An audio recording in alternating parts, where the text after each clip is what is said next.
You've heard it a million times by now. We've been going through one of the most transformative times in search.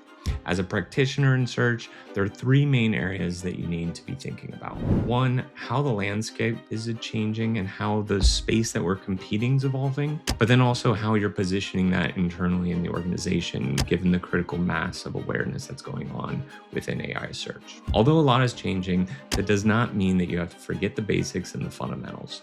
Real value is still being gained from some of those basic fundamentals, and how we're positioning and talking about it does need to change within the organization. My name's Tyson from previsible.io, and joining me today is Jade Pruett, founder of Hello SEO, a transparent ROI-driven agency helping small businesses turn both Google and AI search into measurable revenue. Today, Jade and I are going to be discussing why the fundamentals are still relevant within search, how AI is changing the way we look and measure the impact of SEO, and what it actually takes to drive results in the modern search era.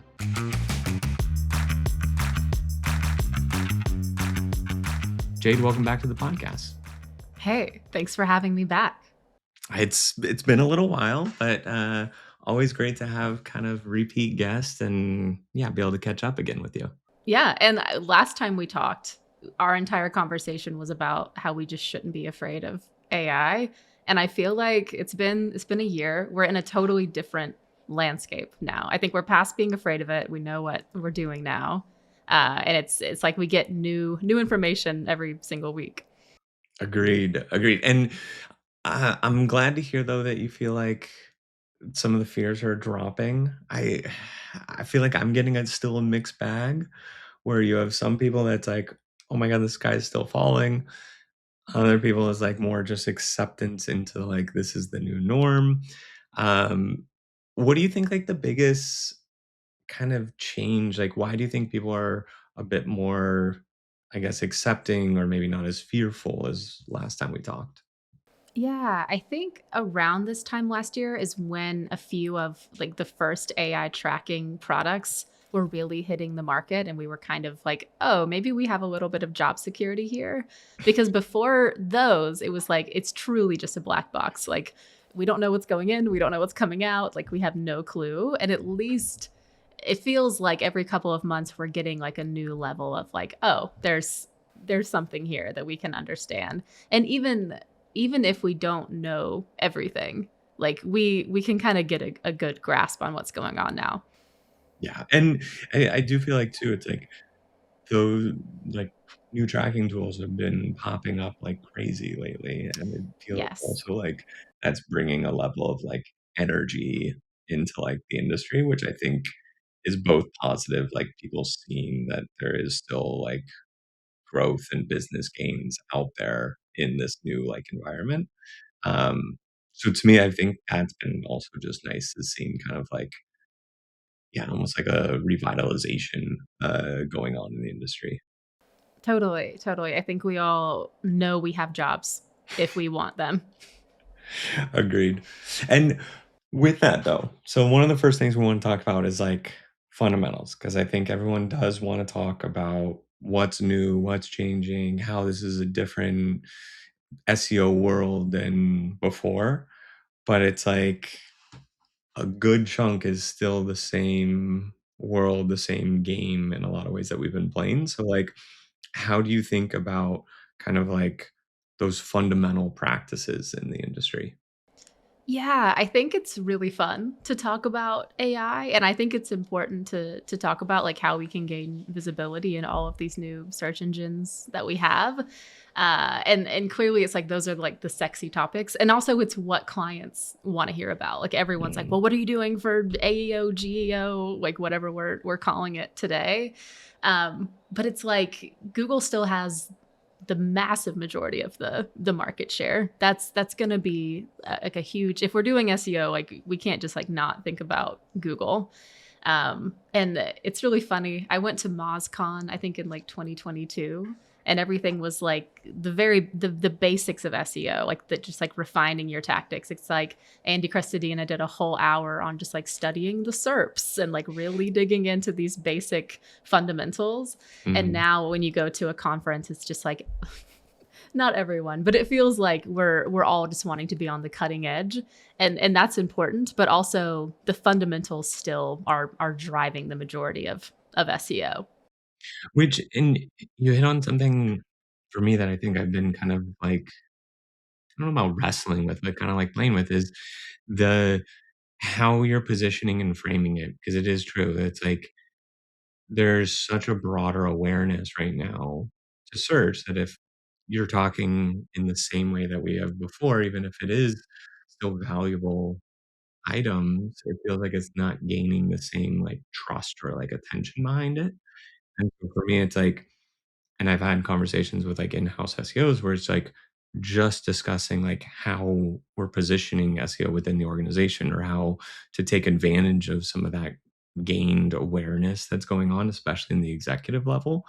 So it's like, how are you framing those, like, fundamentals and basics that may not be the most exciting of topics to some people given all, like, the kind of activity in the industry right now? Totally. There's been a lot of like trial and error there as well because everyone wants to be hearing about AI optimization. And so I've accidentally run an entire webinar on what you should do to optimize for AI and just like failed to mention like by the way you still need to do all of the other things too.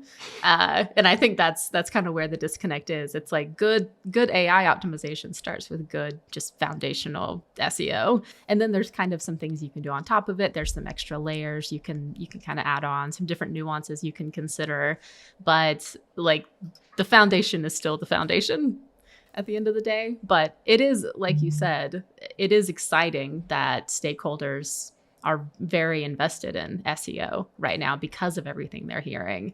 So it's kind Mm. of like, how can we leverage that to get the buy-in that we need, even if the buy-in is like, hey, we need to optimize our meta titles. Which is, yeah, it's like almost like there's like a FOMO on the executive level of like, "Oh my god, we're falling behind."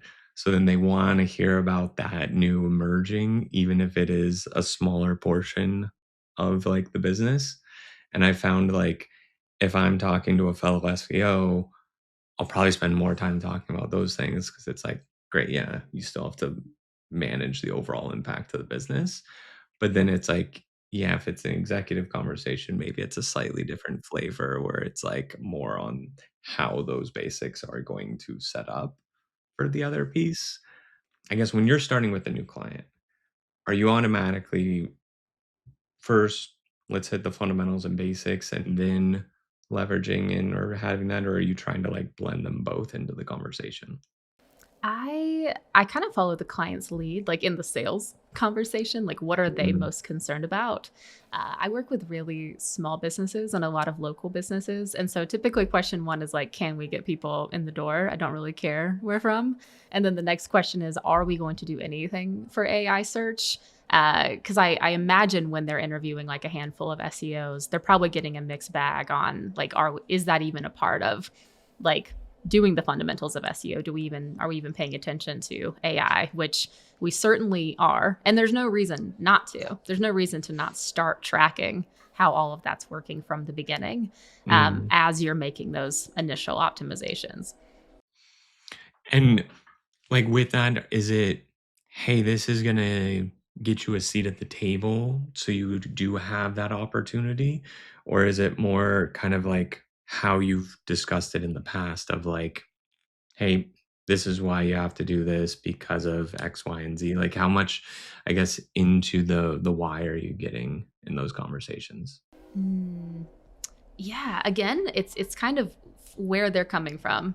Mm, Interestingly, a lot of clients reach out or potential leads reach out because they've gotten a lead from AI and they're like, oh, this is possible. How do I do this more? So, especially with those, it's like, okay, let's see where you're at now. If they're not showing up in AI search at all yet, of course, it's just like, okay, how do we get you showing up? mhm. Um, but oftentimes it's gauging expectations, and that's kind of like industry specific as well. I work with a lot of therapists, and they will see a good bit of traffic coming in from AI typically, like if we can get them optimized correctly, but kind of gauging how that's going to matter versus their like Google SEO, for lack of a better term, is kind of important to just like let them know what we're working with. Yeah. And I think like for myself in the conversations too, it's like I almost tend to frame it into like a hierarchy where it's like, hey, before we can even do the advanced items, like regardless, traditional search, AI search, it's still basing from an index. So you have like the fundamental of just indexation health. And then from that, you have how are they understanding the content? And then it's like, yeah, okay, let's have a different content strategy for, top of funnel versus transactional and et cetera, et cetera. Um, but I think like that indexation of like the seat of the table is always kind of just the first component of that. Mhm. And the other thing too, especially if it's like, more of an executive that's like wants to hear and has the FOMO side, it's like I feel like you also have the opportunity to bring in, hey, this is also changing how we are doing some of the work. Where it's like, yeah, we've been updating page titles and meta descriptions.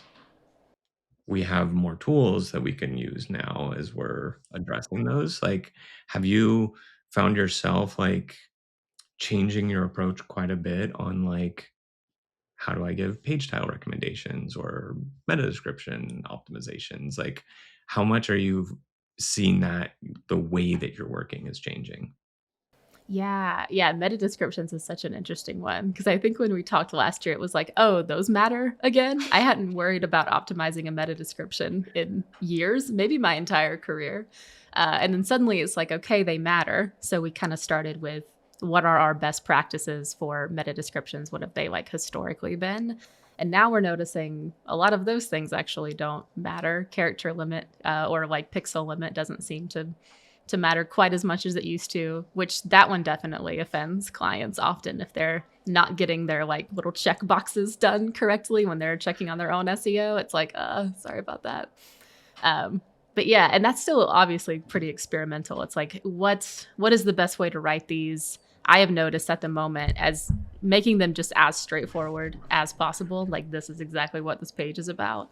Seems to be moving the needle as much as possible for AI. But those are certainly things that they're changing, and especially with my clientele, it's like how much do they want to know? How in the weeds should I get with why am I doing these certain things? And uh, with Mhm. an agency, I'm sure and like with such a high volume of clients, it really comes down to who's asking the questions, which clients care, and then I'm happy to nerd out with them if they want.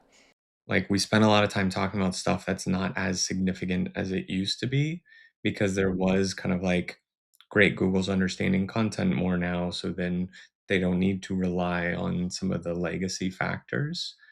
But it does feel like there's like a resurgence to that, and it's almost like with the added tools and capabilities, the waterline is a lot higher, and so it's almost like, yeah, I may be thinking and doing other things a little bit more than I used to, but I wouldn't say that there's a ton that I'm, like, dropping or being like, "Okay, I don't need to worry about that anymore." Um, Right. so I also don't know if I could call out that many items that are just like, "Yeah, I was doing this 5 years ago, and I wouldn't recommend doing it now." Um, Hmm. maybe types of content have shifted and changed, and so it's like how I think about the type of content and, like, what the purpose of that content is, I feel like is shifted. But it's just more of, like, a new flavor of doing it versus, like, not doing it anymore. Right. That makes a lot of sense. I would say also site speed has like ebbed and flowed over the last 10 years. True. For me, that was incredibly important and then it wasn't. And now it's like seeming like that's kind of coming back around, especially for the LLMs. So that's another one that's circling back. Content is huge. And that's one that I kind of fall in and out of like enchantment with. I'm like, oh, content's amazing. Like we need to double down on content. And then a couple months later, I'll be like, do we really need to be prioritizing this? Mhm. And again, it depends on who your clientele is and what exactly you're going after. We talked a little bit last time too, as far as, like, how we were, measuring visibility or success with the shifts in the landscape. How are you now thinking about that, both in the sense of how you're communicating to clients, or even like the expectations around like impact of SEO?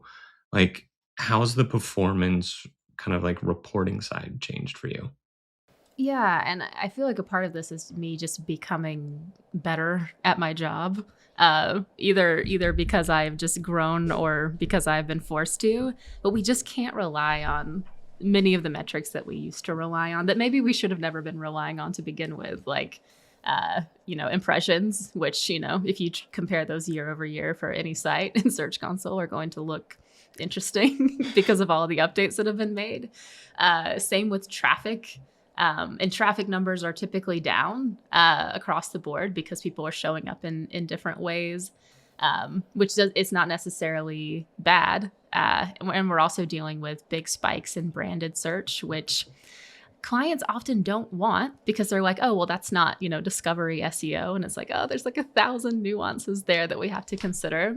Mhm. And so I had a client just last week who was like, okay, if we're going to like hang our hat on a metric that actually matters, like which one is it? And I'm like, obviously it's people filling out your contact form on your website. Like we have to look all the way down the funnel. And so being willing to have those conversations with clients and be as honest as you possibly can about what what actually matters at the end of the day um, has been I mean it's nice, honestly. Like it's not a negative thing at all, but I think it's a little different than how we used to approach these things. I completely agree.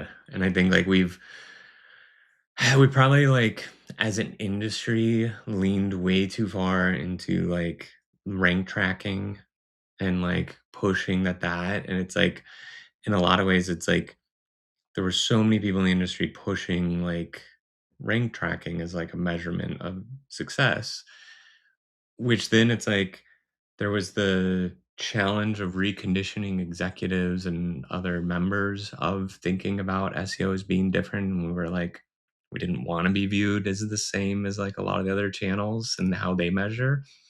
And now I feel like there's a little bit of a like come like swing back of like, oh, maybe we are not that different in that regard, where it's like, yeah, end of the day, your conversions, whether it's leads or sales or whatever, kind of depending on the business model, is going to be your ultimate true North Star. Yes, traffic is still important. Is it going to be the same as before? Probably not, but you'd hope that you'd see increases in conversion rate with less traffic, so doing more with less kind of thing. And then I do think like, yeah, the impressions, like for me, it's like it's different because of so much more activity happening in LLMs, AI mode, whatever kind of facet. But it's like to me, that's kind of like more traditional like advertising, where it's like before people would always just talk about like how many basically views you got, whether it's ads, radio, doesn't matter. Before we never had traffic or things like that from it. It was still just how many people are you reaching, and that's kind of like your impression area of how many people saw your name, saw your product, whatnot. Yeah, you're gonna get probably less to the site. Chances are buying cycle would be more compact or kind of like, shorter in a lot of regards because of that early stage activity. And then at the end of the day, it's like, yeah, what is the business impact from it? Um, but I think, yeah, I think we did a little bit of a disservice by putting so much of an emphasis on rank tracking. And then you had like, years of being like, ah, people don't get it, people don't get it. And now it's like, now we're a little bit like, why are we talking about that being in Right. position too? And there's a bunch of other stuff above it. So it's like, it is interesting how it's like, it felt like we finally were getting people conditioned to one thing. And now it's like, oh, just kidding. Like, we need to look somewhere else. Right, right. And that's where building trust with clients like really comes into play because I often have to help them unlearn like a dozen things that they think matter with SEO. when we get on a call, and that's either going to go really well or they're going to go with the SEO that just speaks their language, who may not end up getting them the better results, but like traffic's going to go up or whatever it is. Um, but that's a part of the work that AI probably can't replace for a while. Collectively, the market will decide. And yes, we can influence it. And, some people are going to have bigger voices in that than others. But it's like, yeah, ultimately, it's like the industry and like the market will define what it is. And it has been a little painful to kind of like, yeah, like adopt and use like GEO or whatever when you're like, like, I don't know if I really like this. Um, and personally, I'm like, I'm leaning more to wanting to just call it search discovery Yeah. because it's like Yeah. the optimization, like, yeah, you're not really optimizing. And I think actually Mike just said it at an event like last week or something. It's like, yeah, we're not optimizing search engines. We're optimizing the websites to perform in search. Mm. So it's like, to me, it's all within the search umbrella where that's where we play, regardless of the platform. If it's Perplexity, ChatGPT, Google, doesn't matter. All of them are variations of search. And even if you're talking like App Store, YouTube, it's like that's all still variations of search. Um, so I think like the platforms are really agnostic. It's more of like the practice and the principle of, I don't know, the discipline. Totally, totally. I think Eli Schwartz also said that like the true GEO was Google engine optimization. Like that's what we have been doing this whole time, and now we actually have like a diverse set of search engines to work on, which is how it always should have been.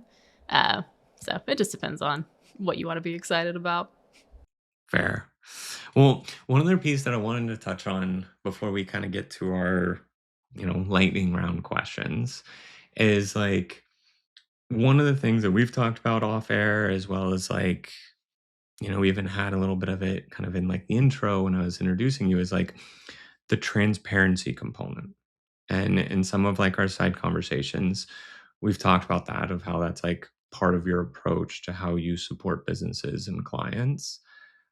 How how do you view that? Like what do you do more tangibly to create that transparency with your clients and to have that type of engagements? Yeah, yeah, that's a great question. And it's something I've thought about a lot recently. When I got into SEO about 10 years ago, it felt like it was impossible to break into because I couldn't understand the basics. I was like, can someone just show me again how to optimize a meta title? Like what that actually even means. Mhm. And like the big podcast at the time, oh my gosh, I keep wanting to say Voices of Search. It wasn't Voices of Search. I'll think of it in a second. Experts on the Wire, and I was like, Mm. I truly cannot understand a single word these people are saying, and I knew that that was translating to the business owners as well. It's like no one understands this, and I thought I was going to be super unique in being transparent. And then I really got into the industry and was like, every agency wants to be transparent. It's just a challenge. Like it's just like it's difficult because you're like in two different worlds and you have to figure out kind of how to describe what you're doing to a business owner who has a totally different set of skills to you. Um, and what I think what's really worked out the best for me is getting rid of the automated reports. Like reporting is truly your job security. Like if you can report well, you're going to keep your clients. Mhm. And so I have started just pulling up Loom and creating a Loom video, showing them all of Um, their metrics and explaining it. My face is in the corner the whole time, and then being willing to hop on a call if that's what they need, as opposed to sending out one of those reports where they're just like, what is this? Or worse, they just ignore it. And then, 3 months later, they're like, well, I have no idea what you're doing. So I'm going to cut these costs, which is definitely a lesson I got to learn the hard way early on. mhm. Um, and then just taking the time to explain these different little nuances along the way, especially if they're like a more curious client and they want to be involved in those things. Um, just, making the time for them goes a really long way. Well, and it's a good call out too, that it's like maybe it's not necessarily even transparency, but it's more of like understanding. And a lot of that comes down into, yeah, like, are you speaking the same language? And so I like yeah, your tactic with like the video because it's like by nature, one, you're making it more personable because you have now like face, like something that's not just a PDF or a Looker dashboard. So it's like you have some area which is going to help build trust. And then it's also going to give you more opportunity to create that understanding. Where I do think it's like, it's less about, oh, SEO is a black box because it's like, yeah, there are elements that we have to test and hypothesize, but it's like largely that's like all of academia, like most science-based stuff is all in the same fashion. But I think it is more of a difference of like, how are we educating, communicating? Like, are we speaking the same language and being able to also draw like comparisons so it's something familiar with something new? Where I Mhm. think like, again, and largely the industry's been like, oh, we're special, we're different, saying, all right, that's not necessarily helping us if we want to make it more digestible, approachable, and like understandable to a broader audience. Where I think like that's what really like we're trying to get at with transparency is like, are we understood and are the actions understood in the same lens, which should also have the performance gains to back that. But I think like, yeah, for me, it's largely like how well you can adapt your message to be heard and understood, rather just saying we need to be transparent. Oh yeah, totally. And I feel like the amount of times I just have to say like I don't know or we don't know that that data doesn't exist is increasing day by day, and people are less afraid of that than I expected them to be, or they're less offended. I was so terrified to not know something for the first few years of my career, and now I In hardly know anything. anything that you feel like maybe for other SEOs that have also felt that way, like anything that has made that easier for you? Like, is it just you've gone through the reps and so it's like more familiar, or do you feel like there's been something else that's like given you that confidence? Probably just the reps, honestly. But and also figuring out it's like, well, we don't know this, but we do know this, and we can discover it this way. Like, search volume within LLMs is something like we truly do not have, unless that's come out in the last 45 seconds. Uh, but we can track it other ways, and we can see your traffic. We can see the people who are coming in from LLMs to an extent. That's another one you have to put a big like nuance on. Mhm. And then we can see how they're behaving on the site to see, what they probably came in from or why they're there in the first place. It hardly matters, how they got there. Um, so just, taking the time again to have those conversations and kind of muddle through them until you figure it out. Fair.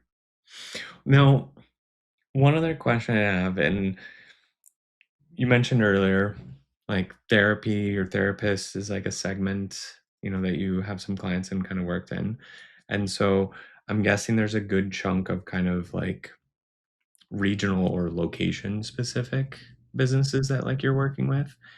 And for like myself personally, I think I've spent more time working with like the national global kind of like enterprise, where a lot of the conversation right now is also talking about like, you know, micro personas or like more personalization. So it's not just, do you have that page for accounting software, but it's like whatever niche kind of like customer segments and then content specifically to them. Are you seeing in your kind of like day to day with clients that the content is more personalized and it's going down that path? Or would you say it's like maybe not as much because you have like, on a regional scale, you're going to have less competition for some of those kind of queries or prompts? Like, how much are you seeing just like that change in personalization in like the type of content that you're recommending? That's a great question. And with local businesses, especially, like content is one of the things that we worry less about, I guess, from like a blogging perspective. Like we want to have the right Mhm. pages built out for the queries they're going for. But I see like kind of top of funnel blogs being less and less valuable, at least in my experience. Um, but it is interesting because on like a local level, especially for therapists, it's like we're going after, EMDR therapy versus couples therapy, like kind of basic keywords. But what's really curious is when those get into AI search, it's clear that we are connecting with clientele that is incredibly qualified. Like that they're being served up to exactly who needs them, in a way that we couldn't just like blatantly put out on a website.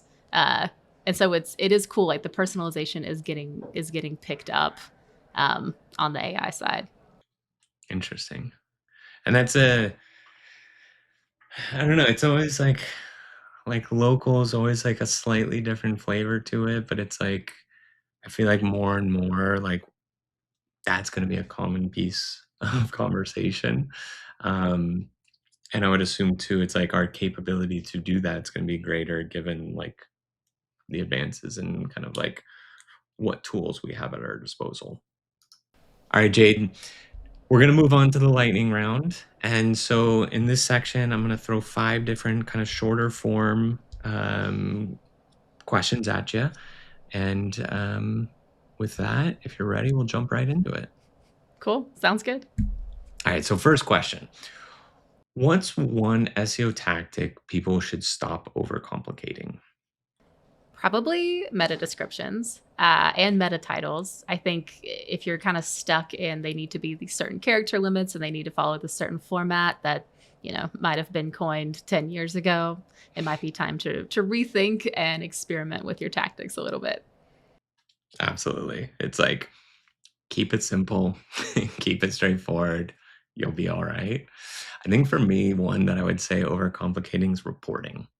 Like that has been just such a not black box and like what we were talking about earlier, but it's just like so much time gets spent on it. And it's like most of the time, it's like I'd rather see that same amount of energy go into getting things live on the site and actually like making the change rather than just talking about what is going on. Cause it's like, yes, that's important, but so much time is wasted and lost into just discussing about reporting rather than actually putting it into action where most of the value is really realized. Next one. What is the most overrated SEO tactic right now? I think LLM's text is getting a weird amount of attention for something that may or may not be real. That is a good one. Yes. Please stop discussing LMs.txt. Yeah, yeah. I went to a conference in December and I was like, my one goal is to understand LLM's text. And then it was not mentioned a single time, which maybe was for the best.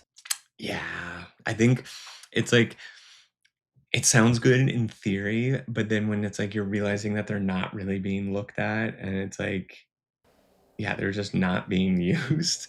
It's like, okay, until we have other evidence, let's just put that one to bed. Um, Mhm. I don't think it's really a needed item, but maybe that changes down the line. But yeah, I would agree with you. And I think that one can be one that's just put to bed until something changes. Next question. What is one thing about modern search engines that you appreciate the most? So I think that our modern search engines are adding a level of personalization we didn't see before. Again, like I said, I work with a lot of therapists, and we're seeing them the leads that they get from AI. It's less than they get from Google, but they are like the most qualified, ready to go leads you've ever seen. And I think a part of that is they're building trust with the LLMs beforehand. So when they get Mhm. that recommendation, they are like ready to book, but also the LLMs know them so much better than like a traditional Google search ever would. And so they're making a better recommendation. It's coming in with a level of trust. And it's really, connecting the client to the right business. And I think with that too, it's like we're hearing that, yeah, like buying cycles are shortening, and it is because I think so much more of this activity is happening, whether it's in AI mode, ChatGPT, Perplexity, whatever else. So I also do appreciate that like personalization piece. And it is true, like so many people, especially right now, are talking about how terrible it is that they're losing traffic and Google is absorbing everything. Doesn't necessarily have to mean that there's less business impact potential, but it does bring us back to that KPI one. On the KPI piece, what is one SEO KPI that you trust, and what's one SEO KPI that you do not trust? Conversions that we can directly attribute to organic traffic. Love that one. That's the best. And then one that I don't particularly trust, traffic that is sourced from LLMs. Very questionable. And then just organic traffic in general. That does not need as much attention as we give it. Hmm. True. And I think for me, I would say, yeah, like the KPI I trust the most is going to be typically internal data, whether it's sales or like orders, something like very hard and tangible. Um, Maybe one that I trust the least is going to be like search volume. That one Oh I feel yeah. like has been a dirty, uh, dirty KPI for a little while now. And it is crazy too how like no one really questions it, where it's like such an important factor in like a lot of the tools like visibility, like metrics and things like that. But it's like that is a very non-precise KPI in my mind, that no one really seems to want to question or care to question. I don't think I've ever heard anyone question that one, and it hurts my feelings, but it's so true. Yeah. It's messy. Yeah. And it's like, and I mean, I feel like it used to be a bit more, have a little more integrity to it, but just with so many like blind spots now, and especially now with like the level of personalization that's going on and that we're going to continue seeing, because it's like the longer now with prompts being longer, it's like that's just going to increase the variance of it. So I think that one's like quite interesting too when people are looking at like what is the performance in those early stages, whether it's impressions otherwise. But I think that's one that I constantly am questioning. Last question for you. If you had to start SEO from scratch today, what is the first thing that you would do? Oh man. I think I would start with technical SEO as opposed to on page, which is where I did start. Because, like you were just saying, like keywords and putting them places is going to maybe do something for you, but like making sure that, the site has a seat at the table and can be seen and is crawlable, will go a much longer way if you're going to prioritize one thing. All right, so that's going to wrap up this episode of the Voice of Search podcast. Thanks again to Jade, founder of Hello SEO, for joining us. If you'd like to contact Jade, you can find a link to her LinkedIn profile in the show notes, or you can go on over and check out her company's website at helloseo.com. If you haven't subscribed yet and you want a daily stream of SEO and content marketing knowledge in your podcast feed or on YouTube, go ahead and hit that subscribe button in your podcast app or on YouTube, and we'll be back in your feed in the following day. That's all for today. Thanks for stopping by, and we will see you in the next episode.